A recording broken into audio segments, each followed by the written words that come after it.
Hello students, welcome back to Sankalp competitive classes. मैं हूं मंजीत सिंह, आपका फिजिक्स मेंटर। और कल के जो फर्स्ट लेक्चर हुआ था उसमें हमने डिस्कस किया था इलेक्ट्रिक चार्ज के बारे में, उसकी कुछ प्रॉपर्टीज के बारे में डिस्कस किया था और कुछ अच्छे अच्छे क्वेश्चंस जो हैं वो हमने डिस्कस किए थे।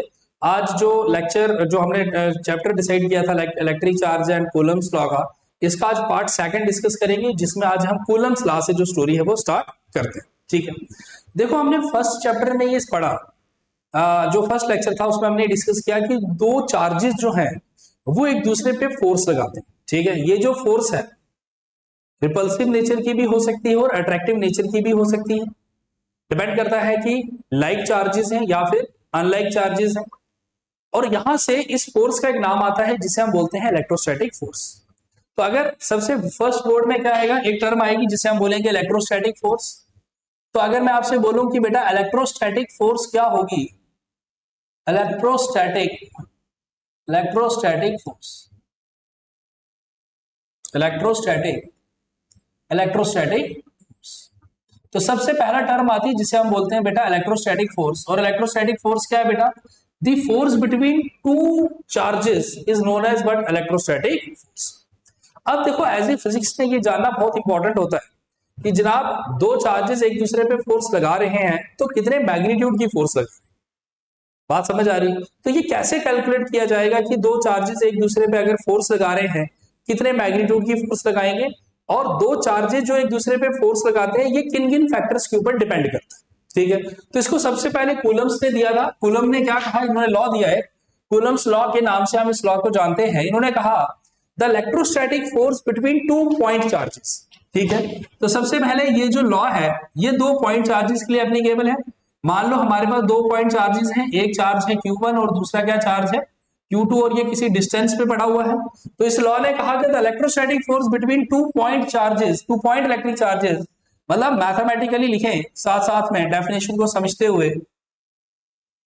ठीक है, मैथमेटिकली इस डेफिनेशन को समझते हुए लिखें तो हम क्या लिखेंगे, the electrostatic force between two point charges is directly proportional to product of charges. किसके डायरेक्टली प्रोपोर्शनल है बेटा? दो पॉइंट चार्जेस के बीच में जो जो दो पॉइंट चार्जेस एक दूसरे में जो फोर्स लगाते हैं, that force is directly proportional to product of charges. और प्रोडक्ट ऑफ चार्जेस से बड़ा सिंपल सा मतलब है कि अगर चार्ज का प्रोडक्ट इंक्रीज होगा, ठीक है बेटा, मान लो दो चार्जेस का प्रोडक्ट इंक्रीज होगा तो इन दो चार्जेस के बीच में लगने वाली इलेक्ट्रोस्टैटिक फोर्स भी क्या होगी, बोलो बेटा? इंक्रीज होगी। और अगर प्रोडक्ट ऑफ चार्जेस डिक्रीज होता है, the electrostatic force between two point charges would what decrease. तो this is what the electrostatic force, कौन से डेफिनेशन बेटा? Is directly proportional to the product of what charges. ठीक है, and this electrostatic force is inversely proportional to square of distance between them. मतलब दो charges, जो दो दो पॉइंट चार्जेस एक दूसरे पे फोर्स लगाएंगे, ये इनवर्सली प्रोपोर्शनल होगी किसके? Square of distance between them. दोनों को अगर साथ में लेकर आएंगे तो हम लिखेंगे the electrostatic force between two point charges is directly proportional to product of charges Q1 Q2 then inversely proportional to square of distance between them. और यहां पे अगर हम डायरेक्टली प्रोपोर्शनल को हटाएं तो आएगा the electrostatic force between two point charges is equals to, एक कांस्टेंट आएगा जिसे जनरली स्मॉल के से रिप्रेजेंट करते हैं हम, that is Q1 Q2 divided by what? R का square. This is the magnitude of electrostatic force between two point charges placed at a distance R। ठीक है बेटा, अब आप बोलोगे सर ये R के क्या है यहाँ पे? ये K को सिंपल एक कांस्टेंट कहा जाता है जिस कांस्टेंट की वैल्यू होती है 1/4 पाई एप्सिलॉन नॉट। और इसकी वैल्यू कितनी हो जाएगी बेटा? बोलो, इसकी वैल्यू होती है 9 इंटू 10⁻⁹। बोलो साथ में क्या आ जाएगा? न्यूटन मीटर स्क्वायर पर कूलम स्क्वायर। ठीक है बेटा, तो ये इस कांस्टेंट की वैल्यू होती है, सिंपल कांस्टेंट है, 9 इंटू 10⁻⁹ न्यूटन मीटर स्क्वायर पर कॉलम स्क्वायर इस कांस्टेंट की वैल्यू है। और ये जो एप्सिलॉन नॉट है, इस एप्सिलॉन नॉट को कहा जाता है परमिटिविटी ऑफ, परमिटिविटी ऑफ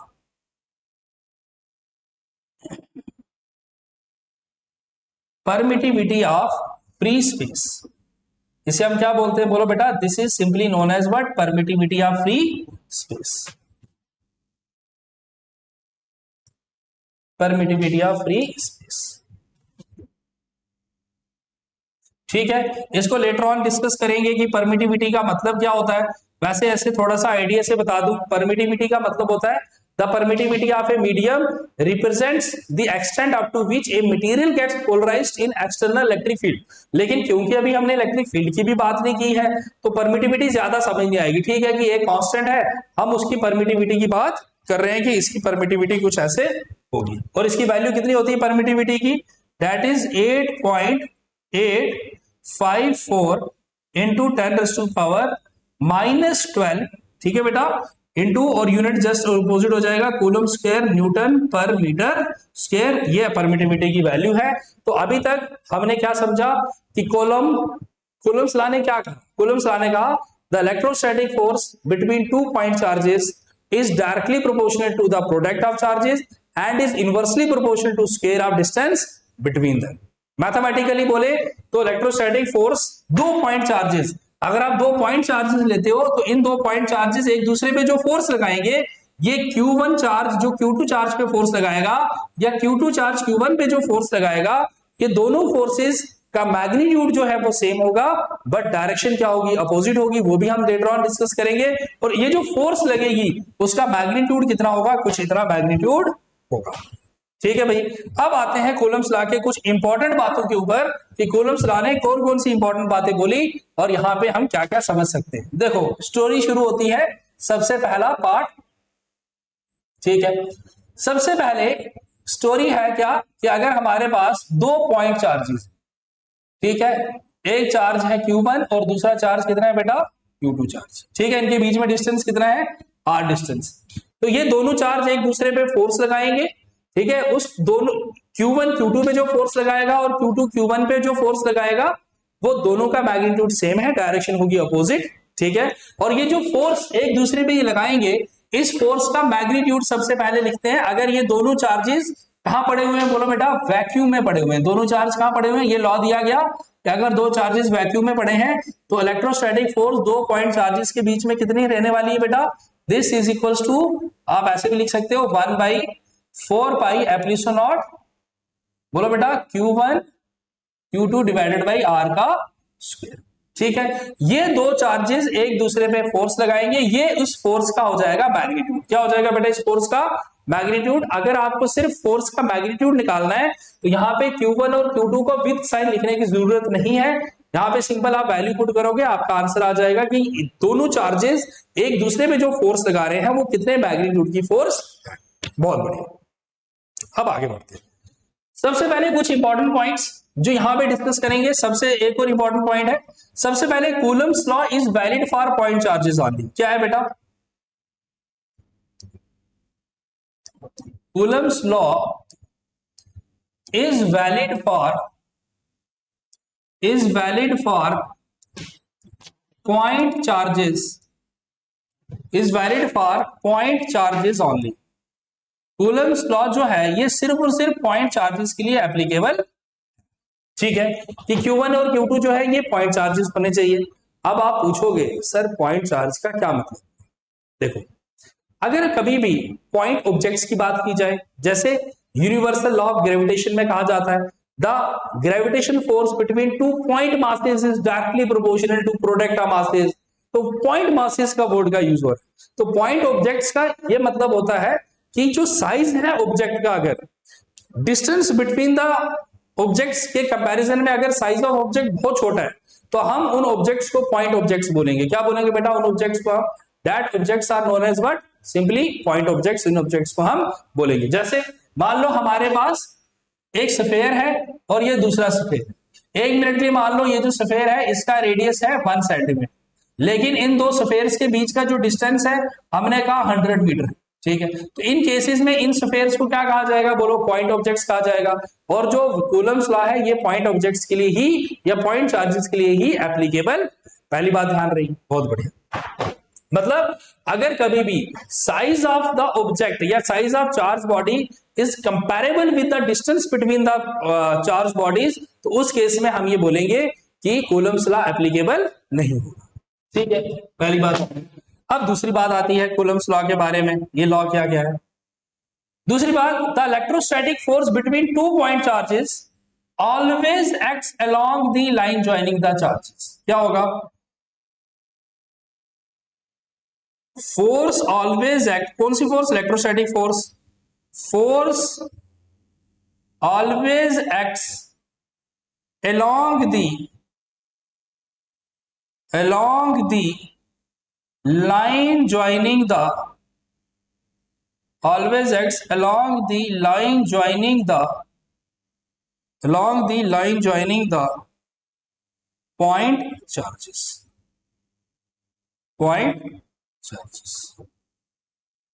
ठीक है। क्या मतलब हुआ? जैसे मान लो हमारे पास एक चार्ज है Q1 और दूसरा चार्ज यहाँ पे कुछ डिस्टेंस पे पड़ा हुआ है, कितना बेटा? Q2। मान लो अगर दोनों चार्जेस का नेचर सेम है, ठीक है, पहले केस में क्या लिख रहे हैं कि दोनों चार्जेस का नेचर सेम है, एक चार्ज Q1 और नेचर सेम है। नेचर सेम को हम कैसे लिखते हैं? Q1 और Q2 का जो प्रोडक्ट है वो पॉजिटिव, दो नंबर्स हैं या दो फिजिकल क्वांटिटीज उनका प्रोडक्ट पॉजिटिव है, इसका मतलब Q1 और Q2 या तो दोनों पॉजिटिव होंगे या Q1 और Q2 दोनों क्या होंगे? नेगेटिव होंगे, ठीक है।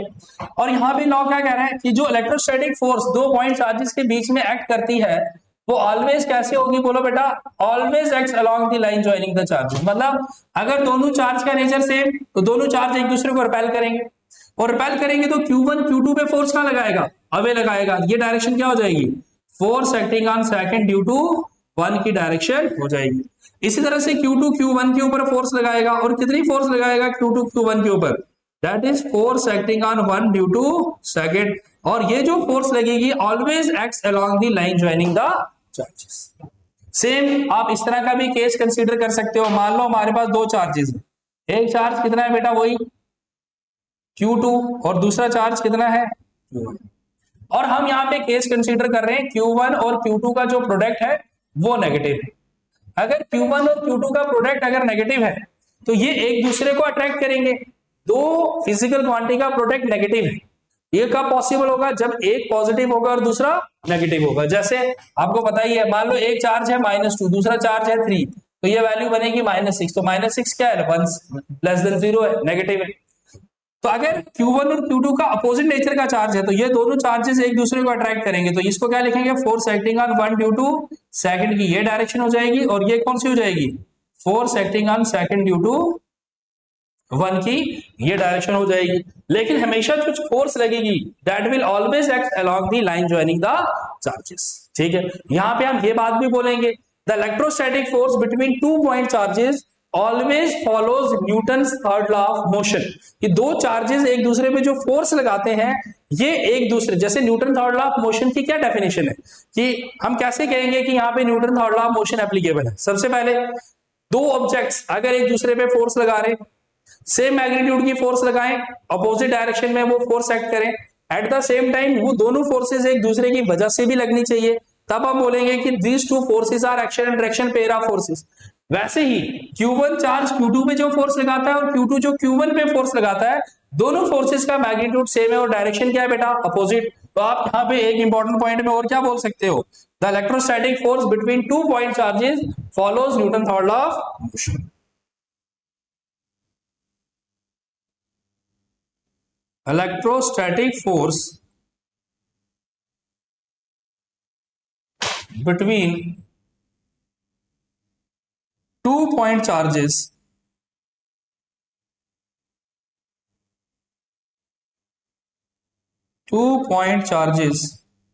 follows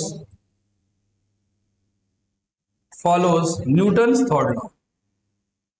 क्या किसको फॉलो करता है? बोलो बेटा, न्यूटन्स थर्ड, ठीक है। ये दूसरी बात भी हमें क्लियर होगी। तो electrostatic force between two point charges always follow Newton third law of motion, बहुत सही, ठीक है।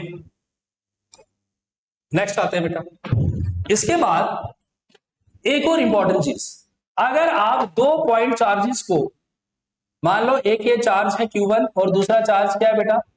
Q2 चार्ज है, इन दोनों के बीच में डिस्टेंस R है, और आप इसे वैक्यूम में रखते हैं। कहां रखते हैं बेटा हम इसको? वैक्यूम। और इन दो चार्जेस Q1 Q2 पे जो फोर्स लगा रहा है और Q2 जो, बोलो बेटा, Q1 पे जो फोर्स लगा रहा है, मान लो ये फोर्स क्या है? F0, ठीक है बेटा। अब आपने इन दोनों चार्जेस को उठाया और अब हमने इन दोनों चार्जेस को क्या करा? एक ऐसे मीडियम में रख लिया।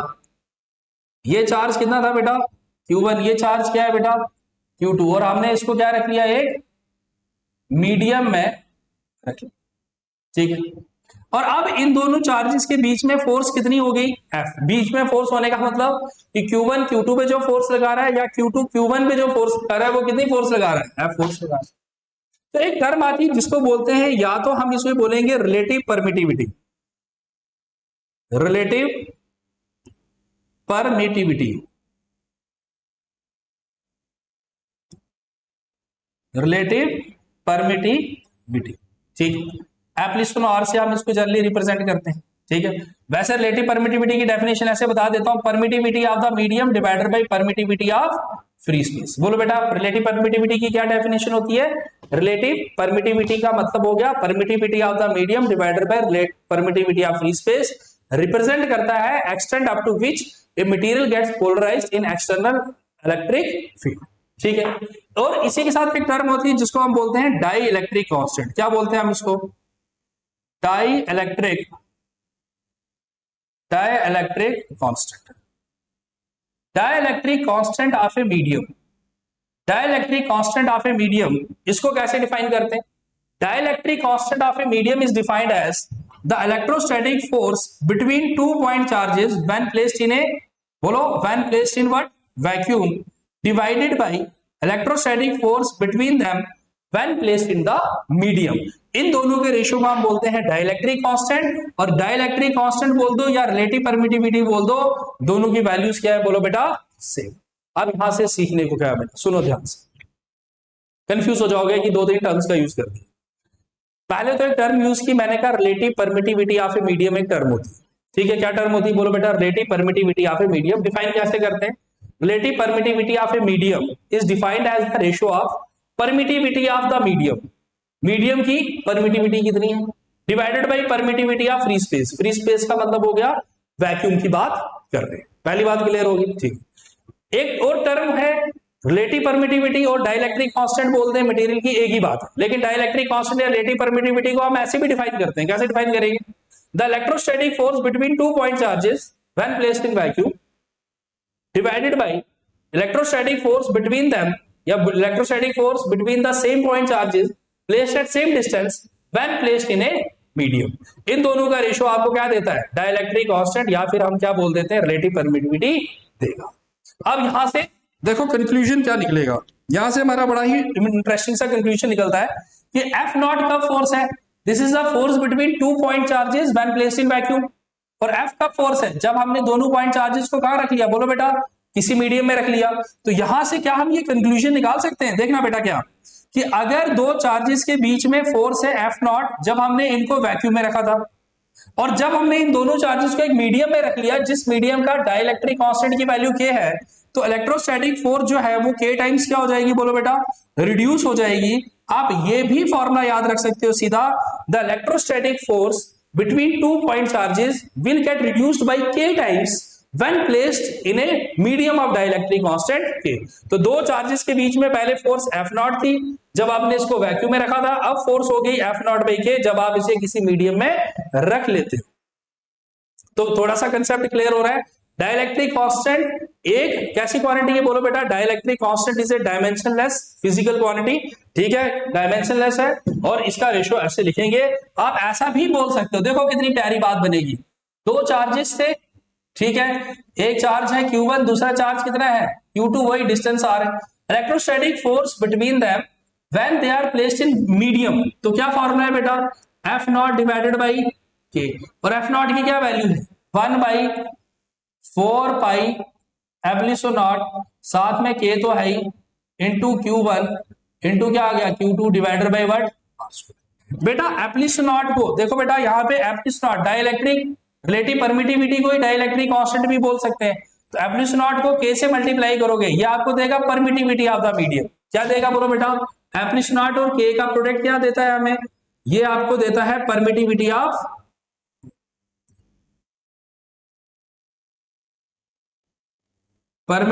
Of medium. क्या देगा बेटा, ये आपको परमिटिविटी ऑफ मीडियम। तो क्या हो जाएगा permittivity of medium, epsilon is equals to epsilon naught multiply by K। आप बोल सकते हो दो चार्जेस के बीच में फोर्स को ऐसे भी लिख सकते हैं, 1/4 pi permittivity of the medium into K1 multiply by K2 divided by what R का होल स्क्वायर। अब देखो ये पूरा जो टॉपिक सीखा इसमें समझने वाली बात क्या थी, सुनो। पहली टर्म रिलेटिव परमिटिविटी बोल दो या डाइलेक्ट्रिक कांस्टेंट मीडियम का बोल दो, आप इसको बोल सकते हो परमिटिविटी ऑफ द मीडियम। ठीक है बेटा, क्या बोल सकते हैं यहाँ पे हम इसको बोल सकते हैं permittivity of the medium divided by permittivity of free space. ये रिलेटिव परमिटिविटी की डेफिनेशन।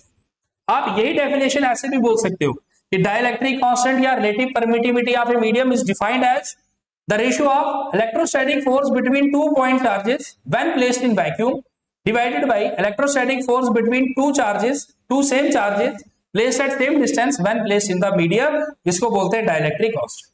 और यहां से ये कंक्लूजन क्या निकला कि अगर दो चार्जेस है, वैक्यूम में पड़े हुए हैं दो चार्जेस, और इनके बीच में फोर्स कितनी है बेटा, बोलो F0 फोर्स है। अब इन दो चार्जेस को आप किसी मीडियम में लेकर आ जाओ, तो अब जो फोर्स है वो कितनी हो जाएगी, बोलो बेटा। अगर शुरू में फोर्स F0 थी, तो अब जो फोर्स है मीडियम में, जो फोर्स है वो K टाइम्स क्या हो जाएगी बेटा, फोर्स रिड्यूस हो जाएगी। फिर यहीं पे F0 की जगह क्या लिख सकते हो आप, 1/4 पाई एप्सिलॉन K तो था ही, Q1 Q2 by R² epsilon multiply by K को क्या बोलोगे, this is simply the permittivity of the medium. देखो यहाँ पे हमने सीखा है, ये इसको क्या बोल सकते हैं हम, this is known as what, permittivity of the medium. ठीक है, तो यहां पे लिख लिया आप force between two particle when placed in medium. जब आपने किसी दो पार्टिकल को रख लिया किसी मीडियम में, तो जो फोर्स है वो उसको ऐसे भी लिख सकते हो 1/4 pi epsilon Q1 Q2 by R²। Epsilon क्या है बेटा, परमिटिविटी ऑफ द मीडियम। ठीक है, और सिंपल क्वेश्चन चाहे नीट या CUT में, तो सिंपल क्वेश्चन आ जाते हैं। दो चार्जेस हैं, आपने उसको एक मीडियम में रख लिया जिसके डाइलेक्ट्रिक कांस्टेंट की वैल्यू ये है, या रिलेटिव परमिटिविटी की वैल्यू दे दी जाएगी, और पूछ लेंगे कि फोर्स न्यू मीडियम है या जो दूसरा मीडियम है उसमें फोर्स की वैल्यू क्या होगी। आप सिंपल आंसर दोगे sir force K times reduce हो जाती है, बड़ी सीधी सी बात है। ठीक है, अब इस पे आपने डाइलेक्ट्रिक कांस्टेंट की ना 2-3 वैल्यूज याद रखनी है। क्या क्या याद रखना है कि वैक्यूम और एयर का आप डाइलेक्ट्रिक कांस्टेंट लेते हो 1। बोलो बेटा, वैक्यूम और एयर के लिए डाइलेक्ट्रिक कांस्टेंट की वैल्यू क्या लेते हैं आप, K is equal to 1 for what, बोलो K की वैल्यू को अप्रोक्सीमेटली हम लेंगे 1 इसके लिए, या वैक्यूम के लिए भी हम ये वैल्यू 1 ले लेते हैं, और एयर के लिए भी ये वैल्यू क्या ले लेते हैं बेटा, हम 1 ले लेते हैं। ठीक है, और यहीं पे K की वैल्यू को अप्रोक्सीमेटली, वैसे 81 होती है वैल्यू वाटर के लिए, लेकिन न्यूमेरिकल पर्पस में आप इसको 80 भी कंसीडर कर सकते हो। सिमिलरली जो K की वैल्यू है ये इंफिनिटी कंसीडर करोगे किसके लिए, बोलो बेटा, कंडक्टर्स के लिए या फिर मेटल्स के लिए K की वैल्यू क्या होगी, दैट इज व्हाट, इंफिनिटी। बाकी वैल्यू जो है वो आपको क्वेश्चन में दी गई होंगी कि क्या क्या वैल्यूज हो सकती। ठीक है, तो कूलम्स लॉ की बात समझ आ गई। दो चार्जेस के बीच में जो फोर्सेस लग रही होती हैं, एक दोनों चार्ज एक दूसरे पे फोर्स लगाएंगे, सेम नेचर है तो रिपेल करेंगे। रिपेल करने का मतलब अगर ये और ये दोनों पॉजिटिव है तो ये वाला चार्ज इस पे फोर्स इधर लगा रहा है, ये चार्ज इस पे फोर्स इस तरफ लगा है, दोनों का नेचर अपोजिट है, ये वाला पॉजिटिव है ये चार्ज नेगेटिव है, तो ये चार्ज इस पे अरे अट्रैक्ट कर रहा है, कैसे अट्रैक्ट करेगा, ये इस पे फोर्स इधर लगाएगा, ये इस पे फोर्स। ठीक है, चलो भाई, तो जितनी की ये डिस्कशन हमने किया, देखते हैं इस पे क्या क्या क्वेश्चन आप सॉल्व कर सकते हो। ध्यान से देखो बेटा क्या क्वेश्चन बना, जितना हमने सीखा उससे क्वेश्चन सॉल्व हो सकते हैं। क्वेश्चन है force F is acting between two charges. ठीक है, दो चार्जेस के बीच में जनाब F फोर्स लग रही है। If A sheet of glass, एक ग्लास की शीट आपने ले ली जिसका डाइलेक्ट्रिक कांस्टेंट K है, is placed between the two charges, what will be the new force. बताओ भाई न्यू फोर्स कितनी होगी। बहुत ही सिंपल और हल्का क्वेश्चन। अरे दो चार्जेस के बीच में फोर्स थी F0, ठीक है, या F फोर्स थी। ठीक है, कब F फोर्स थी, जब आपने इसको वैक्यूम में रखा था। किस में रख लिया था, जब आपने इसको वैक्यूम में। और जब आप किसी मटेरियल में रख लोगे, ठीक है, तो फोर्स K टाइम्स रिड्यूस हो जाती है। तो what is new force, new force would be F divided by K, और F की वैल्यू तो F ही है, K की वैल्यू लिखोगे 6, तो आप बोलोगे जो फोर्स है वो 6 टाइम्स क्या हो जाएगी, बोलो बेटा यहाँ पे रिड्यूस हो जाएगी। नेक्स्ट देखते हैं, how should we divide a charge Q between two point object separately at a distance R to get the maximum repulsion between them. ये बहुत ज्यादा प्यारा क्वेश्चन है कि अगर दो चार्जेस को हम किस तरह से डिवाइड करें ताकि उनके बीच में जो रिपल्शन है वो जनाब मैक्सिमम हो जाए। ये बहुत अच्छा क्वेश्चन है। तो देखो बेटा इस क्वेश्चन को करेंगे कैसे। मान लो मैंने कहा एक जगह चार्ज कितना दे दिया मैंने Q, ठीक है, ये Q1 चार्ज है, और दूसरी जगह है मान लो ये Q2 चार्ज। ठीक है, कौन सा चार्ज है बेटा? ये Q2 चार्ज। मैं Q चार्ज को दो जगह डिस्ट्रीब्यूट करना है ताकि इनके बीच में फोर्स मैक्सिमम हो। तो Q चार्ज में एक जगह क्या कर देता हूं मैं, X चार्ज दे देता हूं। मान लो ये जो Q1 है इसकी जगह हमने कितना चार्ज दे दिया, X। और Q2 की जगह कितना चार्ज दे देंगे बोलो बेटा? That would B Q minus x. अरे Q चार्ज को दो जगह बांट रहे हो, ठीक है, एक जगह X और दूसरी जगह Q माइनस। ठीक है, ये किसी फिक्स डिस्टेंस R पे दोनों चार्जेस पड़े हुए। क्वेश्चन कह रहा है कि Q चार्ज को दो जगह डिस्ट्रीब्यूट करो ताकि उनके बीच में फोर्स मैक्सिमम हो जाए। तो पहले तो बताओ, अगर एक एंड पे हम चार्ज देंगे X, दूसरे पे देंगे Q माइनस एक्स, तो इनके बीच में फोर्स कितनी होगी? आप बोलोगे सर इनके बीच में फोर्स होगी K X इंटू बोलो Q minus X whole divided by what? R का होल स्क्वायर। आप चाहो इसको ऐसा भी लिख सकते हो, K divided by R square into Q X minus X का। ठीक है, this is the electrostatic force between two point charges. ठीक है, अब क्वेश्चन कह रहा है कि जनाब आपने Q चार्ज को इस तरह से डिस्ट्रीब्यूट करना है ताकि दो चार्जेस के बीच में फोर्स मैक्सिमम हो। बेटा कभी भी कोई फिजिकल क्वांटिटी मैक्सिमम या मिनिमम होगी, उसकी एक बड़ी प्यारी कंडीशन होती है। क्या कंडीशन होती है? For force to be maximum, क्या लिखेंगे? For force to be, for force to be maximum, कि जो फोर्स है अगर मैक्सिमम है, फोर्स क्या है बेटा? मैक्सिमम है, तो फोर्स का डिफरेंशिएशन एक्स के साथ क्या होने वाला है बेटा? जीरो होगा। फोर्स का डिफरेंशिएशन एक्स के साथ क्या होगा बेटा? जीरो होगा। अगर फोर्स मैक्सिमम है तो फोर्स का डिफरेंशिएशन एक्स के साथ जीरो है। ये वाली क्वांटिटीज तो कांस्टेंट है। कौन कांस्टेंट है भाई? के बाई एक्स स्क्वायर। ये वैल्यू क्या है बेटा? कांस्टेंट है। अगर ये वैल्यू कांस्टेंट है तो d y by d x, आप इस वाले फंक्शन को डिफरेंशिएट करोगे तो कैसे करेंगे बेटा? डिफरेंशिएट करेंगे तो क्या लिखेंगे? क्यू को डिफरेंशिएट करेंगे एक्स को एक्स के साथ, और एक्स स्क्वायर को डिफरेंशिएट करेंगे तो 2x आएगा इक्वल्स टू 0 लिखेंगे। x की वैल्यू कितनी आ जाएगी बोलो बेटा? q by 2। देखो भाई कितना प्यारा रिजल्ट आया कि एक q चार्ज को आपने क्या करना है? दो पॉइंट्स पे डिस्ट्रीब्यूट करना है। ठीक है, ये q चार्ज है, दो पॉइंट पे डिस्ट्रीब्यूट करना है। एक चार्ज पे बताओ इन दोनों पॉइंट्स पे क्या क्या चार्ज दिया जाए ताकि इनके बीच में फोर्स मैक्सिमम आए। तो अगर मैं Q1 को चार्ज क्या दूंगा? x बाई 2, तो जाहिर सी बात है Q2 को भी क्या चार्ज देना पड़ेगा? Sorry, Q by 2। Q1 पे चार्ज देंगे Q बाई 2 और Q2 पे भी क्या चार्ज देंगे? Q by 2। Half of charge दोनों जगह देंगे और इन किसकी वजह से? दो फोर्सेस है उनके बीच में जो फोर्स होगी that would be what? Maximum. ठीक है, तो बड़ा प्यारा क्वेश्चन था। कभी भी ऐसा क्वेश्चन आ जाए कि कोई बहुत बड़ा चार्ज है, ठीक है, चार्ज का मैग्नीट्यूड ज्यादा होना चाहिए, आप उसको किस तरह से दो पॉइंट्स में डिस्ट्रीब्यूट करो so that the electrostatic force between them is maximum. आपका सिंपल आंसर होना चाहिए सर आधा आधा चार्ज दे दो।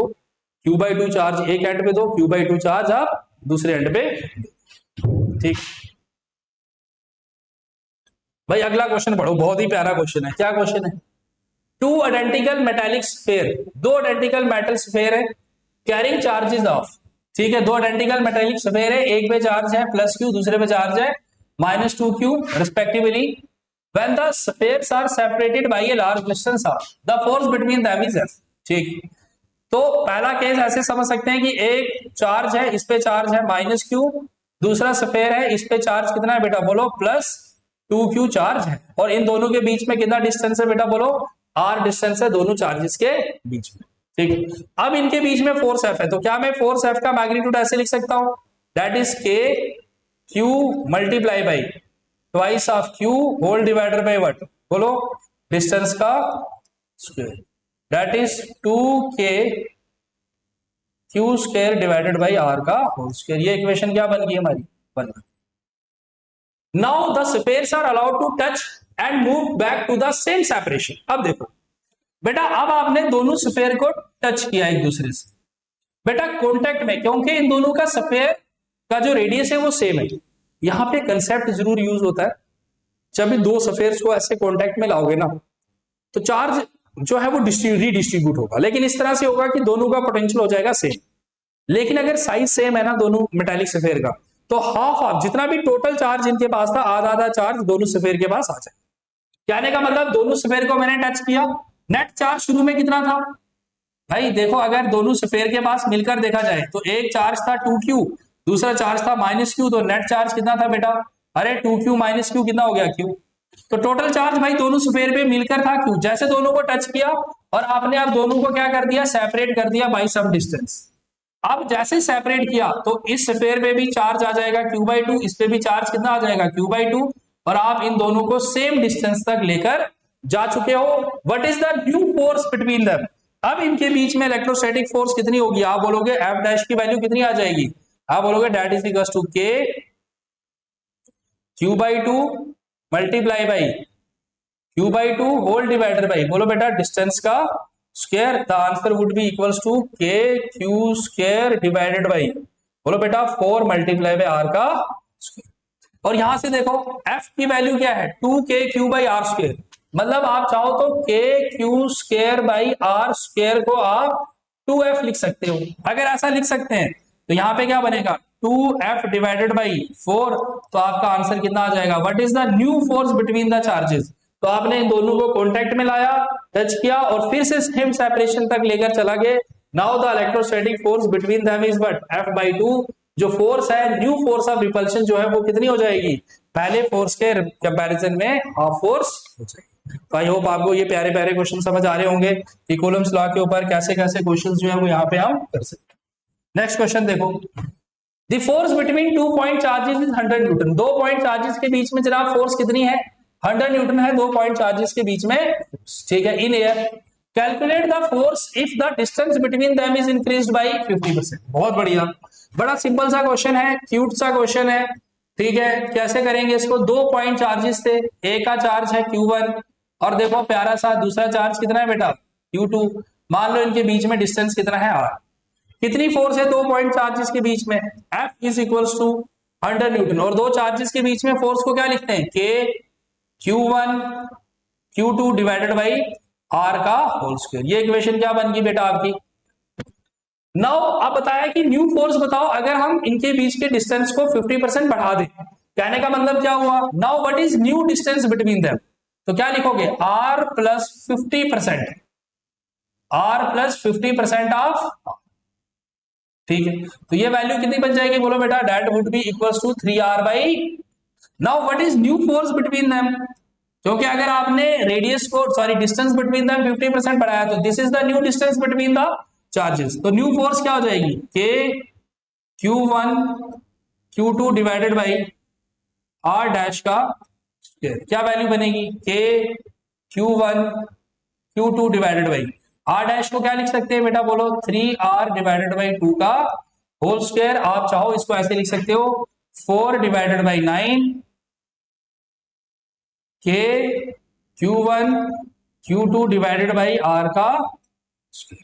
और शुरू में K Q1 Q2 by R square, इसको क्या लिखा है आपने? 100। तो what is the new force between them? New force between them would be equals to what? 4/9 multiply by what? 100 newton. The answer would be what? 400 divided by 9 newton is the new force between the point charges. अगर हम उनके distance को कितना बढ़ा देंगे भाई? 50% change कर। आप समझ रहे हो? देखो बेटा फिजिक्स में बहुत सिंपल वे है फिजिक्स को सीखने का। वो ये है कि आपने कंसेप्ट को समझना है और जो भी आपकी समझ बनी होगी उस कंसेप्ट को लेकर, जब उसके क्वेश्चंस आएंगे उन क्वेश्चंस को आपने अपनी नॉलेज को लेकर उन क्वेश्चंस को ट्राई करना।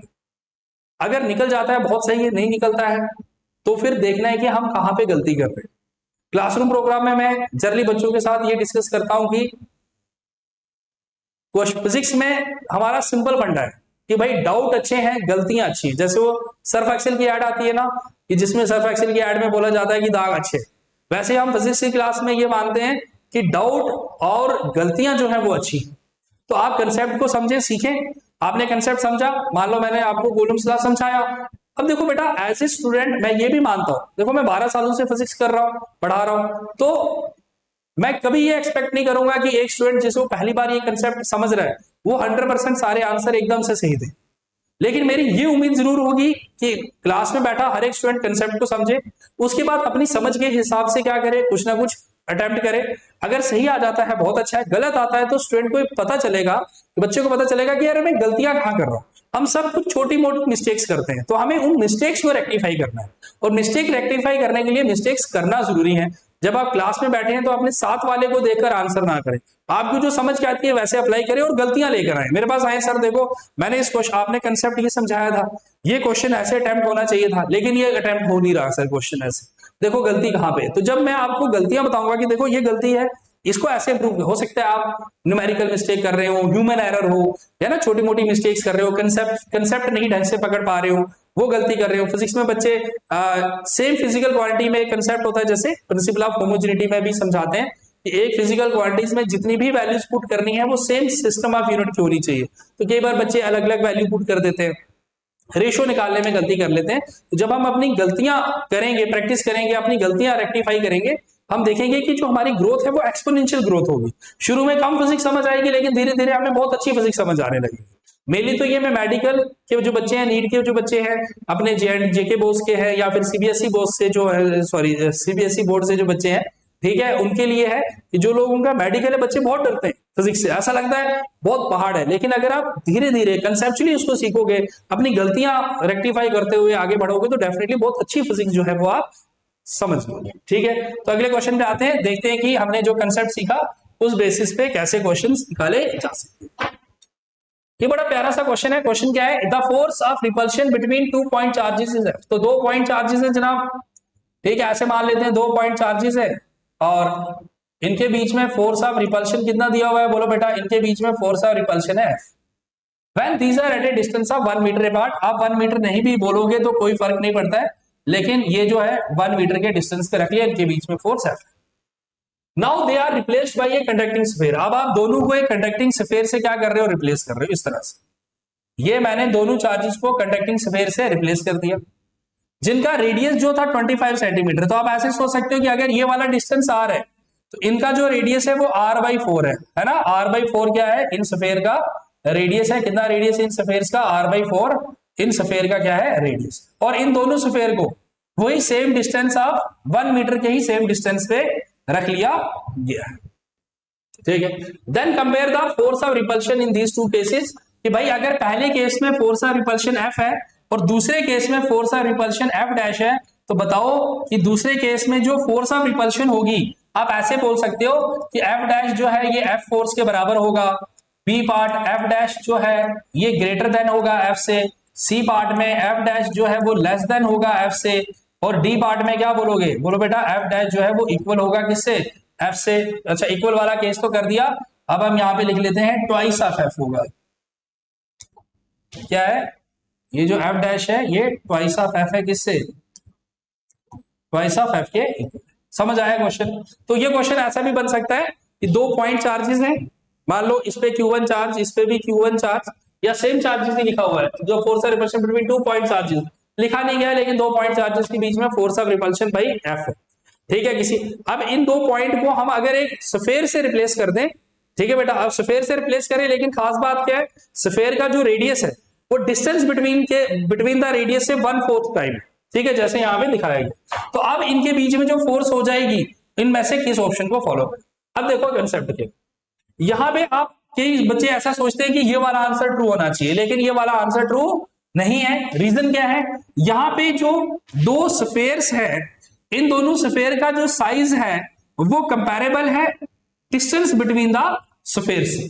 इसका ये मतलब हुआ कि अगर इस स्फीयर पे मान लो पॉजिटिव, मान लो ये वाला भी Q जो था पॉजिटिव चार्ज था, और ये वाला भी चार्ज जो था ये पॉजिटिव चार्ज था, जैसे आपने दोनों स्फीयर को साथ में लाया, तो लाइक चार्जेस क्योंकि एक दूसरे को रिपेल करते हैं, तो पॉजिटिव चार्ज की जो कंसेंट्रेशन है वो इस तरह से रीडिस्ट्रीब्यूट होगी। मतलब ये जो सामने वाली साइड से, इनमें पॉजिटिव चार्ज की कंसेंट्रेशन कम हो गई, और पॉजिटिव चार्ज की concentration away from the surface जो है ये कंसेंट्रेशन बढ़ गई, जिसकी वजह से हम ये देखेंगे, क्या देखेंगे बेटा, जिसकी वजह से कि आप ऐसा फील कर सकते हो कि जो सेंटर ऑफ पॉजिटिव चार्ज है वो अवे शिफ्ट होगा। मतलब ये यहाँ पे और यहाँ का सेंटर ऑफ पॉजिटिव चार्ज जो है वो कुछ इस डायरेक्शन में थोड़ा सा दूर जो है वो क्या हो जाएगा, शिफ्ट हो जाएगा, जिसकी वजह से आप ऐसा बोल सकते हो कि जो डिस्टेंस बिटवीन द चार्जेस है या सेंटर ऑफ चार्जेस है, जो डिस्टेंस बिटवीन द चार्जेस है ये क्या हो गए, इंक्रीज हो गया। और डिस्टेंस बिटवीन द चार्ज अगर इंक्रीज होता है, हमें पता है कि जो फोर्स है वो क्या हो जाएगी, डिक्रीज हो जाएगी। अगर शुरू में फोर्स F थी तो बाद में फोर्स क्या हो जाएगी, F डैश जो फोर्स है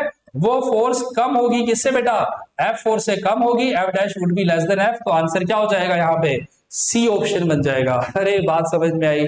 यहां पे मैंने ये रीडिस्ट्रीब्यूशन किया, समझ आया कि जब आप इस चार्ज को रिप्लेस करोगे मेटालिक स्फीयर से और रेडियस 1/4 है, तो इसका मतलब ये दोनों स्फीयर पास पास ही है, जिसकी वजह से ये दोनों एक दूसरे पे इंडक्शन इफेक्ट शो करेंगे। इंडक्शन इफेक्ट की वजह से चार्ज का रीडिस्ट्रीब्यूशन होगा, स्फीयर पे चार्ज इक्वली डिस्ट्रीब्यूट नहीं हो रहा होगा। अवे चार्ज की कंसंट्रेशन बढ़ जाएगी और नियर बाई चार्ज की कंसंट्रेशन कम हो जाएगी। हम ऐसा कह सकते हैं कि सेंटर ऑफ चार्ज जो है वो दूर की तरफ मतलब अवे शिफ्ट होगा, और दो सेंटर ऑफ चार्ज के बीच का डिस्टेंस बढ़ेगा तो इलेक्ट्रोस्टैटिक फोर्स कम हो जाएगी। ठीक है, बात समझ आ गई। अगले क्वेश्चन पे आते हैं। देखो बेटा, ये भी बड़ा प्यारा क्वेश्चन पूछा गया था। क्या क्वेश्चन पूछा गया है? Two positive ions each carrying a charge Q. दो पॉजिटिव आइंस है और हर एक पे चार्ज कितना है बेटा? We have a two positive ion each carrying a charge Q are separated by distance D. तो मैं इसे डायग्राम भी बनाते रहता हूं। दो पॉजिटिव चार्ज हैं, ठीक है, एक भी क्यू है, दूसरा भी क्या है? क्यू है। Two positive ions each carrying a charge Q are separated by distance D. इन दोनों को हमने डी डिस्टेंस पे सेपरेट करके रख लिया और इनके बीच में फोर्स है एफ। कितनी फोर्स है बेटा इनके बीच में? एफ। तो अगर मैं जानना चाहूं तो ये एफ फोर्स होती कितनी है, तो आप तुरंत बोलोगे 1/4 Q square divided by what? D का स्क्वायर। ठीक है। अब देखो इन्होंने बोला इतनी फोर्स है, the number of electron missing from each आइन। बताओ भाई हर एक से कितने नंबर ऑफ इलेक्ट्रॉन मिस हुए होंगे ताकि इतनी फोर्स बन जाए? नंबर ऑफ इलेक्ट्रॉन देखो क्या था, टू पॉजिटिव आइंस, दो पॉजिटिव आइंस है, ठीक है, इस तरह से दो पॉजिटिव आइंस है, चार्ज इनका क्यों है? बेटा आइन कब बनता है? आप बोलोगे सर पॉजिटिव आइन कब डेवलप होगा? जब कोई भी स्फीयर इलेक्ट्रॉन को लूज करेगा। अब मान लो ये जो है ये कितने इलेक्ट्रॉन लूज करता है? n इलेक्ट्रॉन लूज करता है। तो इसका मतलब इन दोनों स्फीयर के पास जो चार्ज होगा वो कितना होगा? n इंटू ई चार्ज दोनों स्फीयर के पास होगा। अगर दोनों स्फीयर के पास ये चार्ज होगा तो फोर्स को क्या लिखेंगे? फोर्स इज इक्वल्स टू 1/4 इसको लिखेंगे n square e square whole divided by what? d का square. n is the number of electron जो लूज होने की वजह से ये पॉजिटिव आइन बना है। यहां से n स्क्वायर की वैल्यू को क्या लिखा जाएगा? तो n स्क्वायर की वैल्यू क्या आ जाएगी बेटा? बोलो 4πε0 d square into F whole divided by what? e का होल स्क्वायर। तो नंबर ऑफ इलेक्ट्रॉन्स कितने हो जाएंगे? कितने नंबर ऑफ इलेक्ट्रॉन रिमूव हुए ये आइन बनने के लिए? एक आइन बनने के लिए कितने नंबर ऑफ इलेक्ट्रॉन रिमूव हुए? यहां से अंडर रूट की वैल्यू भी आ जाएगी, that comes out to be 4πε0 d square f whole divided by what? e का whole square. These are the number of electrons remove to become an ion. और option क्या बनेगा? अरे भाई बड़ा ही प्यारा ऑप्शन बन जाएगा, e स्क्वायर। क्या आपको ये बात समझ में आई? भाई कमेंट सेक्शन में जरूर बताएं कि क्या आपको समझ आ रहा है या फिर नहीं आ रहा है। देखो ये क्वेश्चन बड़ा सीधा सा था। हमारे पास दो पॉजिटिव आइन है, उन दोनों का चार्ज सेम है, उनके बीच में डिस्टेंस है d। बताएं अगर उनके बीच में फोर्स F है तो कितने इलेक्ट्रॉन लूज होने की वजह से ये आइन बना होगा। तो अगर मैं बोल देता हूं कि इस आइन के पास चार्ज है कितना? Q, तो ये चार्ज किसके इक्वल होगा? आप बोलोगे सर चार्ज इक्वल होगा किसके? कितने नंबर ऑफ इलेक्ट्रॉन लूज किए हैं मल्टीप्लाई बाई ई। अरे याद करो जब law of conservation of charge समझा रहा था उसमें क्या कहा था? व्हेन ए बॉडी और atom loses electron it acquire positive charge. तो एक आइन है उसके पास पॉजिटिव चार्ज आया है, कितने इलेक्ट्रॉन लूज होने की वजह से आया है? n इलेक्ट्रॉन लूज होने की वजह से आया है। तो उसका चार्ज कितना होगा? n इंटू ई। फॉर्मूले में डालेंगे रिजल्ट आ जाएगा। नेक्स्ट क्वेश्चन देखो क्या क्वेश्चन है। 2 point charges A and B, दो पॉइंट चार्जेस है हमारे A and B, having charge plus Q and minus Q respectively. ठीक है, दो पॉइंट चार्जेस है ए एंड बी। ए के पास चार्ज कितना है बेटा? दो पॉइंट चार्जेस हैं, एक ये ए चार्ज है, दूसरा क्या है? बी है। चार्ज कितना है बेटा? एक पे चार्ज है प्लस क्यू और दूसरे पे चार्ज कितना है बेटा? बोलो बेटा minus Q. Are placed at a certain distance apart. ठीक है, कुछ डिस्टेंस दूर आपने रख लिया, ठीक है, और इनके बीच में फोर्स है एफ। तो समझ लेते हैं कि इनके बीच में फोर्स कितनी बेटा? आर डिस्टेंस है, फोर्स एफ है। तो आप इसको लिखोगे K Q square divided by R square is the force between. Question क्या रहा है? If 25% of the charge A is transfer to B. क्या बात है, बहुत बढ़िया। द फोर्स बिकम, अब इन दोनों चार्ज के बीच में कितनी फोर्स बनेगी बेटा? 25% कितना होता है? Q/4। ठीक है, अब Q/4 चार्ज आप ए से उठाकर बी पे लेके जाओ तो ए वाले पॉइंट पे यहां पे कितना चार्ज आएगा? क्यू में से क्यू बाई 4 माइनस कर लेते हो तो क्यू माइनस क्यू बाई 4 कितना हो जाएगा बेटा बोलो 3q/4। तो ए वाले में चार्ज कितना आ गया 3q/4। बी वाला पॉइंट सेम डिस्टेंस दूर था, ये माइनस क्यू चार्ज था और इसके पास q/4 चार्ज आ गया, तो इसका मतलब इसके पास कितना चार्ज आ गया -3q/4। तो यहां पे चार्ज कितना आ गया -3q/4। Now the electrostatic force between them, अब इन चार्ज पार्टिकल के बीच में कितनी इलेक्ट्रोस्टैटिक फोर्स होगी, तो फार्मूला क्या लिखोगे के, इसको क्या लिखोगे 3q/4, साथ में क्या लिखोगे 3q/4 होल डिवाइडेड बाई, बोलो बेटा डिस्टेंस का स्क्वायर, 3 3 9 4 4 16, तो ये कितना बनेगा 9 डिवाइडेड बाई 16, ये कितना आ जाएगा K Q square divided by what R का स्क्वायर। तो K Q square by R square इसको बोलेंगे कैपिटल एफ, तो ये रिजल्ट कितना बनेगा 9/16 multiply by capital F. This is the new electrostatic force between 2 point charges. तो आंसर कितना आ जाएगा 9f/16, आंसर कितना हो जाएगा भैया अपना। अगर आप YouTube के माध्यम से या हमारी ऐप के माध्यम से इस समय ये लेक्चर को देख रहे हो तो मेरी एडवाइस ये रहेगी, जब भी मैं क्वेश्चन सामने लेकर आता हूं आपने वीडियो को पॉज करना है और कोशिश करनी है कि पहले खुद रफ कॉपी पे वो क्वेश्चन अटेम्प्ट करें, उसके बाद फिर इसका सोल्यूशन देखो, ठीक है। क्लासरूम में तो मैं थोड़ा सा वेट कर ही सकता हूँ कि जैसे क्वेश्चन दिया उसके बाद थोड़ा वेट करते हैं कि बच्चे जो है वो क्वेश्चन को अटेम्प्ट करें, और थोड़ा सा एक राउंड लगाकर ये भी देख सकते हैं कि कौन कौन से जो क्वेश्चन किस टेक्निक से जो बच्चे सॉल्व कर रहे हैं क्वेश्चन, अगर कहीं पे कुछ प्रॉब्लम है तो वहीं पे उनको रेक्टिफाई कर पाए, ठीक है। एक और प्यारा क्वेश्चन, ठीक है, तो एक बार इस क्वेश्चन को देख लो कि क्या क्वेश्चन है, ठीक है। देख लिया क्वेश्चन, क्या क्वेश्चन है, a charge q is divided in 2 parts, एक चार्ज q को आपने दो पार्ट में डिवाइड किया q1 and q2 and the charges are placed at distance r, there will be maximum repulsion between them when, अरे यार ये तो रिपीट हो गया क्वेश्चन, क्या हो जाएगा मैक्सिमम रिपल्शन कब होगी, जब एक और दूसरे दोनों को कितना कितना चार्ज डिस्ट्रीब्यूट कर दो, आप हाफ हाफ चार्ज क्या कर दो डिस्ट्रीब्यूट कर दो, ये वाला कंसेप्ट मैं आपको समझा चुका हूं। फिर ये वाला क्वेश्चन देख लो, 2 point charges are placed at a distance r in air, exert a force F on each other, the value of the distance r at which they experience the force 4F when placed in the medium of dielectric constant 60। तो बड़ा simple question है, तो बार बार अब आप भी bore होने लग जाओगे। मान लो हमारे पास 2 पॉइंट चार्जेस हैं, एक को चार्ज मान लेते हैं q1, दूसरा मान लेते हैं q2, इन दोनों के बीच का डिस्टेंस है r और ये एक दूसरे पे F फोर्स लगा रहे हैं, तो ये F फोर्स कितनी होगी, F = K q1 q2 divided by r का होल स्क्वायर। ये क्या बेटा इन दोनों चार्जेस के बीच में ये F फोर्स, ठीक है। अब क्या हुआ, इन दोनों चार्जेस के बीच में force, the value of r बताना है, ठीक है। अब इन दोनों के बीच में क्या किया आपने, इनको किसी अलग डिस्टेंस पे रख लिया, ठीक है, इतने डिस्टेंस पे रखा कि इनके बीच में फोर्स 4F हो जाती है, और मीडियम में रख लिया जिसका डाइलेक्ट्रिक कांस्टेंट कितना है बेटा 60। तो now the force between them is 4F, और फोर्स किसके इक्वल होता है K, ठीक है, और फोर्स होता है किसके इक्वल बेटा बोलो, फोर्स है K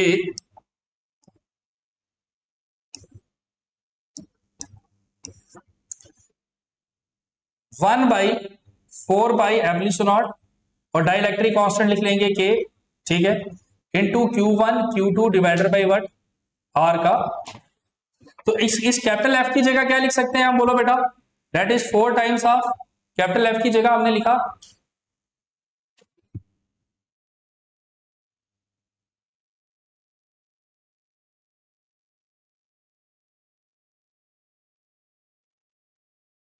ठीक है। तो हमने कैपिटल F की जगह क्या लिख लिया, बोलो, कैपिटल F की जगह लिखा मैंने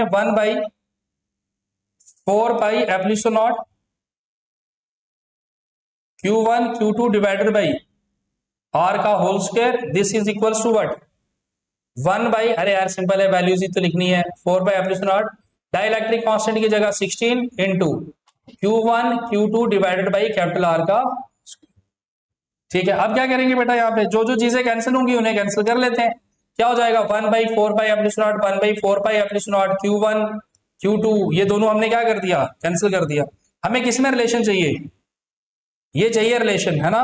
ये 4 बाई क्या बन गया बेटा, यहां से इधर अलग से लिख लेता हूं, 4 डिवाइडेड बाई R स्क्वायर यहां पे आ गया, और यहां पे क्या आ जाएगा बोलो बेटा, is equals to 1 divided by 16 multiply by R का, ठीक है, तो हमें स्मॉल कैपिटल आर की वैल्यू चाहिए, तो कैपिटल आर कितना हो जाएगा, कैपिटल आर का whole square, this comes out to be R square divided by what 64। इसका मतलब आर की वैल्यू कितनी होगी, आर डिवाइडेड बाई, तो what is the distance between them. ठीक है, तो वैल्यू कितना बन जाएगा बोलो बेटा, ये वैल्यू हो जाएगी आर बाई 8, यहाँ पे दिखेगा नहीं, वैल्यू क्या हो जाएगी आर बाई, अरे स्टोरी समझ रहे हो, ये मैंने यहाँ पे लिखा, क्या पहले था, पहले दो चार्ज, जो दो चार्जेस के बीच में फोर्स, आप इस स्मॉल के को हटा के यहाँ पे ऐसा भी लिख सकते हो, क्या लिख सकते हो बेटा बताओ, 1/4 पाई एप्सिलॉन। तो ये इनिशियली फोर्स थी दो चार्जेस के बीच में, फिर आपने इनके बीच के डिस्टेंस को चेंज किया, फोर्स होगी 4 टाइम्स ऑफ एफ, लेकिन इन दोनों चार्जेस को एक मीडियम में भी डाल दिया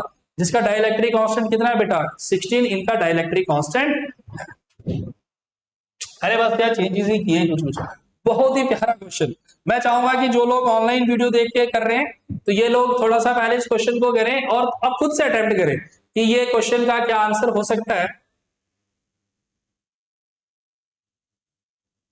यहां पे ये जो Q2 है ना, यहां पे थोड़ा सा ये मिस हो गया है तो मैं यहां से अलग लिख लेता हूं, Q2 is equals to twice of E है।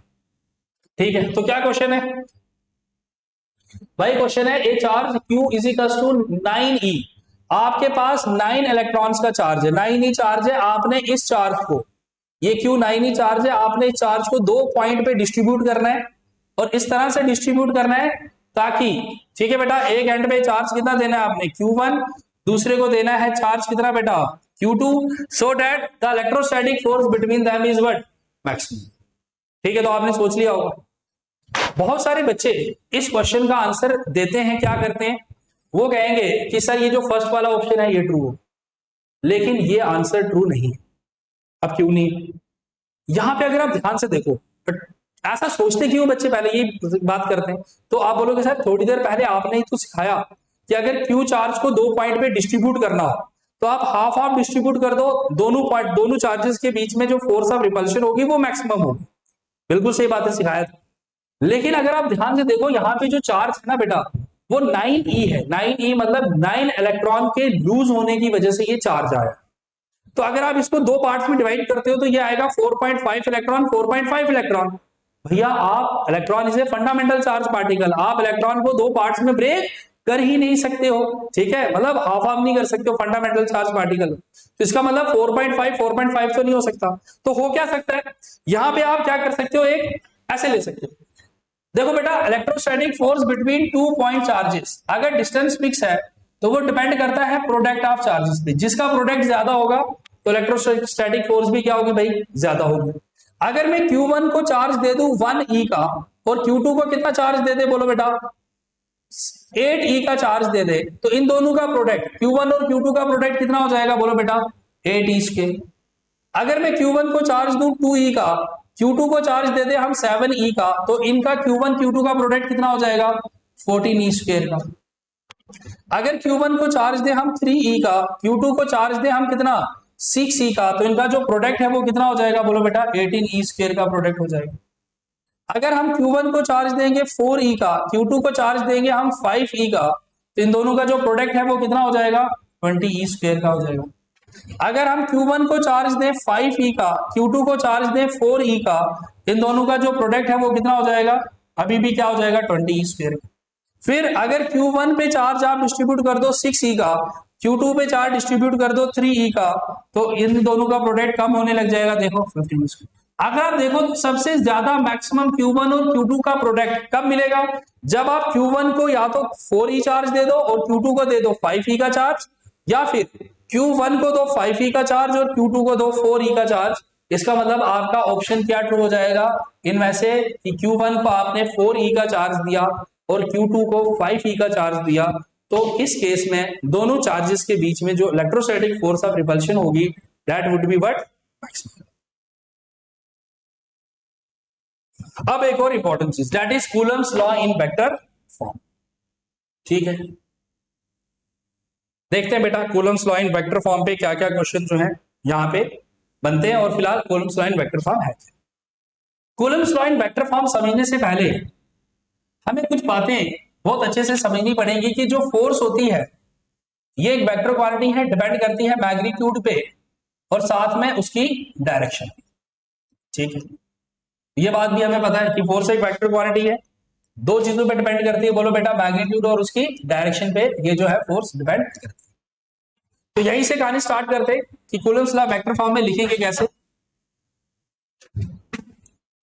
ये आपका आ गया एक्सेस और यहां पे जनाब आपका चार्ज पड़ा हुआ है Q1 और इस चार्ज की क्या पोजीशन है, इस चार्ज की पोजीशन है R और फिर कोई दूसरा पॉइंट है,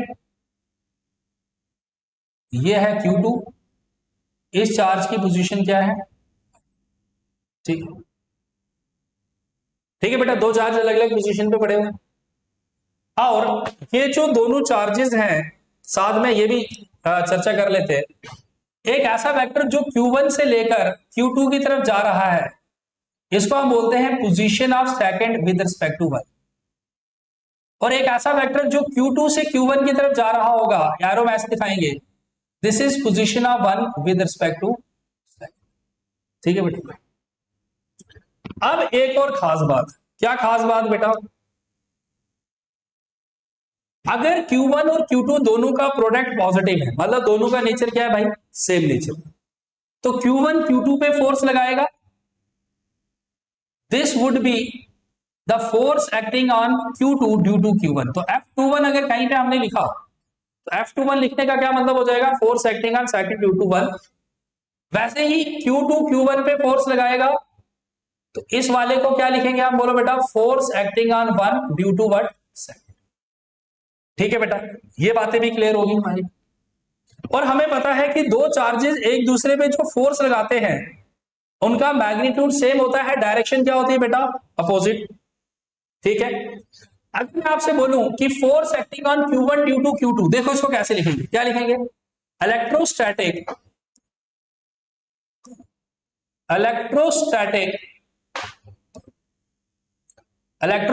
force acting on Q1 due to, किसकी वजह से, बोलो बेटा, Q2, इसको मैं लिखूंगा force acting on 1 due to second. ये कैसे लिखा जाएगा बेटा, बोलो, 1/4πε0 Q1 Q2 divided by position of 1 with respect to second का स्क्वायर। बेटा ये हो गया डिस्टेंस का स्क्वायर, अरे force acting on 1 due to second, तो यहां से यहां आने वाला डिस्टेंस, क्या डिस्टेंस है बेटा, R12, और साथ में इसकी लिखेंगे डायरेक्शन, तो position of 1 with respect to second को लिखेंगे यूनिट वेक्टर। बेटा यूनिट वेक्टर क्या बताता है, डायरेक्शन बताता है। तो मतलब ये चार्ज इस पे कितनी, Q2 चार्ज Q1 पे कितनी फोर्स लगा रहा है, मैंने लिखा 1/4πε0 Q1 Q2 divided by R12 का स्क्वायर, ये हो गया फोर्स का मैग्नीट्यूड। R12 क्या है, ये क्या होगी बेटा, इसकी डायरेक्शन। बात समझिए, और हम सबको बहुत अच्छे से पता है कि ये जो डायरेक्शन होती है, position vector of 1 with respect to second, ये जो यूनिट वेक्टर होता है, यूनिट वेक्टर कैसे लिखते हैं, याद करो 11वीं क्लास में पढ़ा है हमने, क्या होता है, vector divided by its magnitude. This is the position vector of 1 with respect to, sorry, unit vector of 1 with respect to second. और अगर जरूरत पड़े तो unit vector of second with respect to 1 को कैसे लिखोगे, position vector of second with respect to 1 का vector divided by position vector of second with respect to, तो यहां पे R12 कैप को क्या लिखेंगे, R12 कैप को 1/4πε0 Q1 Q2 divided by R12 का क्या आएगा, क्यूब। अगर आप यहां R12 में क्या लिखते हो, वेक्टर। बेटा एक बात बहुत अच्छे से ध्यान में रखना, क्या ध्यान में रखनी है बेटा, बात आपने ये ध्यान में रखना है कि अगर यहाँ यूनिट वेक्टर है, यहाँ पे क्या है बेटा, यूनिट वेक्टर, तो यहाँ पे क्या आएगा, बोलो बेटा, आर का स्क्वायर आएगा। क्या आ जाएगा बेटा, आर का स्क्वायर। और अगर यहाँ पे वेक्टर है तो यहाँ पे क्या आ जाएगा, क्यूब आ जाएगा। कई बार बच्चे कंफ्यूज भी हो जाते हैं कि पेपर में पूछा जाता है कि force acting on 1 due to second लिखा जा रहा है, तो इसको कैसे लिखेंगे, अगर यहाँ वेक्टर है तो यहाँ पे क्यूब होगा, यहाँ यूनिट वेक्टर है तो यहाँ पे क्या होगा, बोलो बेटा, स्क्वायर होगा। दिस इज द व्हाट, बोलो बेटा, this is the force acting on charge Q1 due to charge Q2। और R12 वेक्टर को हम कैसे लिखेंगे, आप सबको पता है, position vector of 1 with respect to second क्या होता है बेटा, याद करो 11th क्लास में सीखा है वेक्टर्स में, position of 1 minus position of second. और अगर आपको इन पोजीशंस के कोऑर्डिनेट्स दिए हैं, क्या दिए इन पोजीशन के कोऑर्डिनेट्स, मान लो आपको R1 जो पोजीशन है उसको x1 y1 z1 में लिखा है, तो R1 को कैसे लिखोगे, x1 मल्टीप्लाई बाई, बोलो बेटा i cap, plus y1 multiply by क्या लिखोगे, बोलो बेटा j cap, plus z1 multiply by क्या लिखोगे, k कैप। इसी तरह से अगर R2, ये जो जहां पे चार्ज Q2 पड़ा है, इसके भी कोऑर्डिनेट्स दिए हैं। किस तरह से कोऑर्डिनेट्स दिए हैं, x2 y2 कैसे दिए बेटा कोऑर्डिनेट्स, z। Q1 के कोऑर्डिनेट्स कैसे दिए थे, x1 y1 z1। तो R2 को वेक्टर फॉर्म में कैसे लिखेंगे, x2 इंटू आई कैप प्लस y2 इंटू जे कैप प्लस z2 इंटू, ठीक है, वैल्यू पुट कर देना, आपका आंसर आ जाएगा। सिमिलरली क्या बेटा, electrostatic force acting on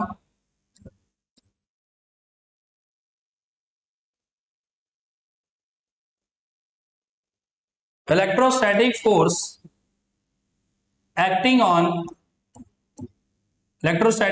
acting on Q2 due to Q1, ठीक है, मतलब force acting on second due to 1। कैसे लिखेंगे बेटा, आप तो आसान है, force acting on Q2 due to Q1। क्या करोगे, आप बोलोगे सर पहले तो ये चार्ज इस पे कितनी फोर्स लगा रहा है, इसका मैग्नीट्यूड लिख लेते हैं। क्या होगा magnitude, 1/4 pi 1/4 pi epsilon not Q1 Q2 divided by R21 का स्क्वायर इंटू R21 का, ठीक है बेटा, ये तो मैग्नीट्यूड आ गया। और वेक्टर फॉर्म में वैसे ही लिखना हो, हमें पता है R21 यूनिट वेक्टर को क्या बोलेंगे, वेक्टर डिवाइडेड बाई मैग्नीट्यूड। तो इसका रिजल्ट क्या बन जाएगा, 1/4 pi epsilon not Q1 Q2 divided by R21 का क्यूब इंटू R21 का, ठीक है बेटा। और हमें पता है R21 वेक्टर को कैसे लिखेंगे, position of second with respect to 1, that is R2 minus R1, ठीक है बेटा। तो वही फिर से वही बात ध्यान रखने वाली क्या है, अगर यहाँ पे आपका वेक्टर है तो यहाँ पे डिनोमिनेटर में क्या आ जाएगा, क्यूब आ जाएगा, और यहाँ पे अगर यूनिट वेक्टर है तो यहाँ पे क्या आ जाएगा, बोलो बेटा स्क्वायर आ जाएगा। और सबसे खास बात यहाँ पे कई बार देखो कैसा क्वेश्चन पूछा जाएगा, कई बार आपसे ये पूछेंगे proof that the electrostatic force between 2 point charges follows Newton third law of motion. तो अगर ऐसा कोई क्वेश्चन आपसे पूछा जाता है तो आप ये वाला स्टेप पहले लिखोगे, उसके बाद क्या करोगे, आप लिखोगे वी नो, हमें पता है, क्या पता है बेटा, हमें वी नो, हमें क्या पता है, हमें पता है R21 का मैग्नीट्यूड और R12 का मैग्नीट्यूड सेम होगा। बिल्कुल सही बात है, आप 1 से 2 पे जाएं या 2 से 1 पे जाएं, मैग्नीट्यूड क्या है, सेम। हाँ, लेकिन डायरेक्शन अपोजिट है, R12 वेक्टर ये है और R21 वेक्टर ये है। तो हम यहाँ पे क्या लिखेंगे, बोलो आप साथ में क्या लिखोगे, position vector of second with respect to 1 is equals to minus of position vector of 1 with respect to second. अब देखो बेटा, इस वाली इक्वेशन में जब आप R21 की जगह R12 पुट करोगे तो ये वाली टर्म बन जाएगी, R21 की जगह माइनस R12 लिखोगे तो ये वाली टर्म कैसे बन जाएगी, बोलो position vector of second with respect to 1। आप सिंपली सीधा सीधा लिख लोगे, यहां पे पुट करो force acting on second due to 1, तो क्या लिखेंगे 1/4 पाई एप्सिलॉन नॉट, ये बनेगा Q1, साथ में आएगा Q2 डिवाइडेड बाई R21 का क्या आएगा क्यूब, और R21 नहीं लिखेंगे, अब हम क्या लिखेंगे R12 लिखेंगे, R12 का आ गया क्यूब, और R साथ में क्या आ जाएगा, बोलो बेटा माइनस ऑफ R12 का क्या बन गया बेटा, R21 वेक्टर को क्या लिख सकते हैं, माइनस R12, है ना, position of 1 with respect to second. ये माइनस कॉमन आ गया, 1/4 पे epsilon not Q1 Q2 divided by R12। इस पूरी इक्वेशन को क्या लिख सकते हो आप, force acting on 1 due to second. और अगर आप यहाँ रिजल्ट को देखो, क्या रिजल्ट देखोगे, force acting on second due to 1 is equals to what, minus of force acting on 1 due to second. तो यहां से क्या कंक्लूजन निकलता है, कि दो चार्जेस एक दूसरे पे जो फोर्स लगा रहे हैं दोनों का मैग्नीट्यूड सेम है और डायरेक्शन क्या है, अपोजिट है, and this is how the electrostatic force between 2 point charges follows Newton third law of motion. तो यहां से आप आगे रिजल्ट क्या लिख सकते हो, आप यहां से लिख सकते हो since Since force acting on second with respect to 1 is equals to minus of force acting on 1 due to second, तो hence electrostatic force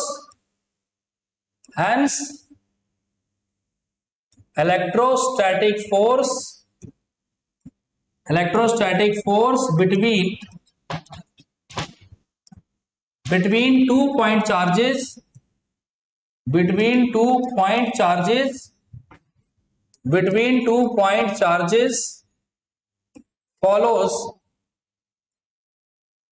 follows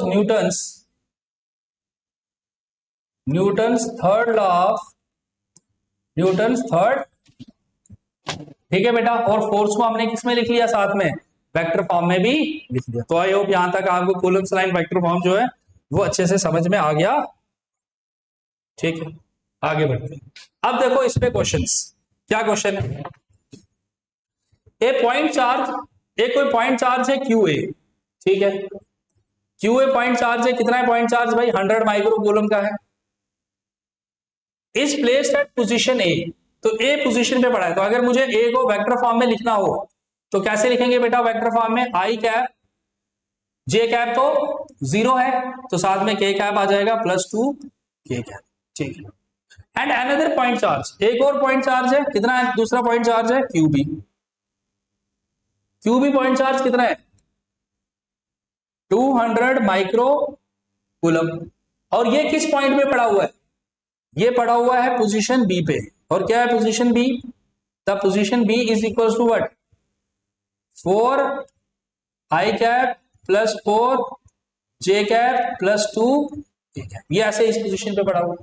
question है magnitude of electrostatic force of attraction between them, force acting on A due to B and force acting on B due to A. अरे यार दोनों charges एक दूसरे पे क्या क्या फोर्स लगा रहे हैं ये बता दो, ठीक है, और बता दो मैग्नीट्यूड ऑफ फोर्स क्या। आप बोलोगे सर दो चार्जेस थे, एक चार्ज है Q1 दूसरा QB, अलग अलग पोजीशन है। What is force acting on A due to B, क्या बेटा बोलो, force acting on A due to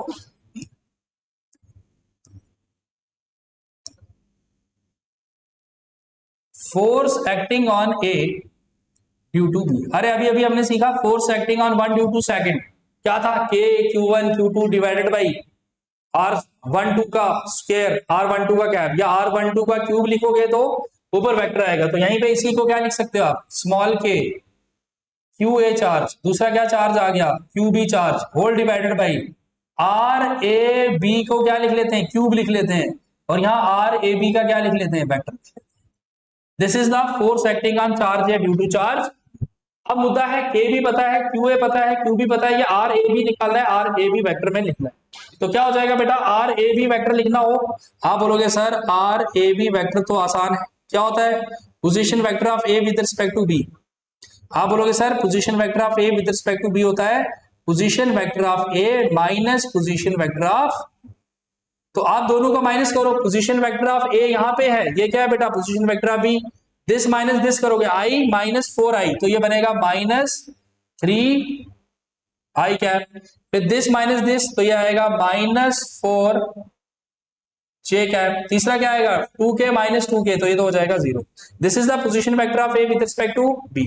और इसका मैग्नीट्यूड लिखना हो बेटा, वेक्टर का मैग्नीट्यूड क्या होता है, वेक्टर का मैग्नीट्यूड होता है under root of I cap का कोफिशिएंट क्या हो जाएगा 3 का स्क्वायर प्लस J कैप का कोफिशिएंट क्या हो जाएगा 4 का स्क्वायर, ये हो जाएगा अंडर रूट ऑफ 25, तो आंसर कितना आ जाएगा 5। और यूनिट क्या चल रहा है भाई इसका, ये भी वैल्यू मिल गई, तो RAB की वैल्यू भी मिल गई और RAB का मैग्नीट्यूड भी मिल गया। वैल्यू पुट करो यहाँ पे, क्या बनेगा force acting on A due to B, K की वैल्यू 9 × 10⁹, QA की वैल्यू क्या बेटा, QA की वैल्यू 100 माइक्रो कूलम, क्या है बेटा QA की वैल्यू 100 माइक्रो का मतलब 10⁻⁻6 मल्टीप्लाई बाई QB की क्या वैल्यू है 200 माइक्रो कूलम, तो क्या लिखेंगे इसको 200 × 10⁻⁻6 होल डिवाइडेड बाई RAB के मैग्नीट्यूड का क्यूब, RAB के मैग्नीट्यूड का क्यूब क्या बनेगा 5 का क्यूब लिखते हैं यहाँ पे, क्या लिखेंगे 5 का क्यूब। और RAB वेक्टर तो क्या है बेटा RAB vector -3I cap -4J cap, समझ रहे हो। बस यार अब तो सॉल्व करना रह गया, bases are same, powers are added, 10 raised to power 9, 10, 11, 12 और 13, तो ये बन गया 9 2 सा कितना हो गया 18 into 10 raise to power 1 whole divided by 125, ठीक है, और साथ में कितना आ गया बेटा -3i -4, ठीक है, यहां से इसको सॉल्व कर सकते हो, 5 2 सा 10, 5 25 सा कितना आ गया बेटा बोलो 125, आप इसे और सॉल्व कर लो, यह आएगा 36 divided by 25 -3i -4 j cap, तो ये किसका वैल्यू बन गई बोलो बेटा, this is the force acting on A due to, और सिमिलरली बोल दिया जाए force acting on B due to A बोल दिया जाए, फोर्स एक्टिंग ऑन बी क्या बोल दिया जाए बोलो बेटा ड्यू टू ए, तो force acting on B due to A बोला जाए तो हमें पता है force acting on B due to A क्या होता है बताओ, minus of force acting on A due to B, अरे माइनस वाला रिश्ता होता है, माइनस से मल्टीप्लाई कर लोगे तो क्या वैल्यू बन जाएगी 36 divided by 25 into 3i cap +4, this is the force, साथ में यूनिट क्या होता है बेटा फोर्स का न्यूटन, यहां पे भी क्या आ जाएगा। एक और बात पूछी गई है मैग्नीट्यूड ऑफ इलेक्ट्रोस्टैटिक फोर्स, अरे यार मैग्नीट्यूड कैसे निकालेंगे, 36/5 तो आई 3i कैप +4 j कैप, इसका मैग्नीट्यूड लेंगे, और 3i कैप +4 j कैप का मैग्नीट्यूड क्या होता है बेटा 5, अगर आपसे बोल दिया जाए क्या बोल दिया जाता कि मैग्नीट्यूड बता दो, क्या बता दो भाई मैग्नीट्यूड बता दो, क्या बताते हैं magnitude, magnitude of force acting on A due to B, कुछ भी, दैट इज 36 डिवाइडेड बाई 25 तो हाई मल्टीप्लाई भाई, तो ये वाला जो फैक्टर है -3i cap +4 sorry -3i cap -4 j cap, इसका मैग्नीट्यूड हो गया 5 5 सा कितना हो गया 25, तो मैग्नीट्यूड ऑफ फोर्स कितनी हो जाती है बोलो बेटा, that is 7.2 Newton, this is the magnitude of force acting between QA QB पे कितनी फोर्स लगा रहा है, QB QA पे कितनी फोर्स लगा रहा है, दोनों फोर्स का मैग्नीट्यूड क्या है सेम होगा, कितना मैग्नीट्यूड होगा 7.2 न्यूटन होगा, वेक्टर फॉर्म में लिखना है, तो force acting on A due to B अगर आपने कैलकुलेट किया तो force acting on B due to A calculate करने की जरूरत ही नहीं है, न्यूटन थर्ड लॉ पता है हमें, force acting on B due to A is minus of force acting on A due to B, बात समझ आ गई, तो जो आपने वेक्टर फॉर्म में पढ़ा उसी के बेस पे ये क्या बन गया क्वेश्चन, ठीक है। Then we have a topic of what principle of superposition,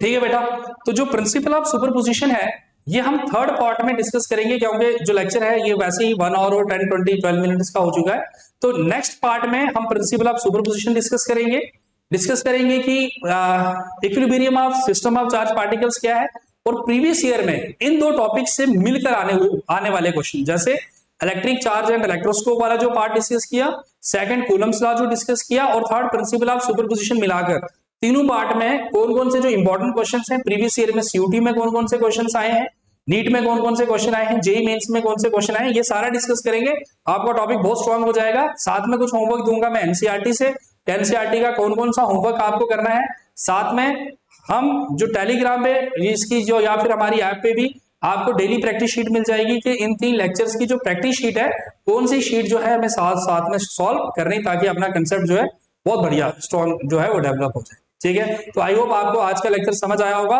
कोई भी प्रॉब्लम आई आप कमेंट सेक्शन में जरूर बताएं, हमारी टीम मेरे तक लेकर आएगी कि क्या क्या प्रॉब्लम जो है बच्चों ने फेस किए, तो उसका सोल्यूशन जो है वो नेक्स्ट वीडियो में मैं होपफुली लेके आऊंगा, या फिर आपसे पर्सनली कम्युनिकेट करके भी कोशिश करूंगा मैं कि आपके डाउट्स क्लियर कर पाऊं, ठीक है students, thank you so much, all the best.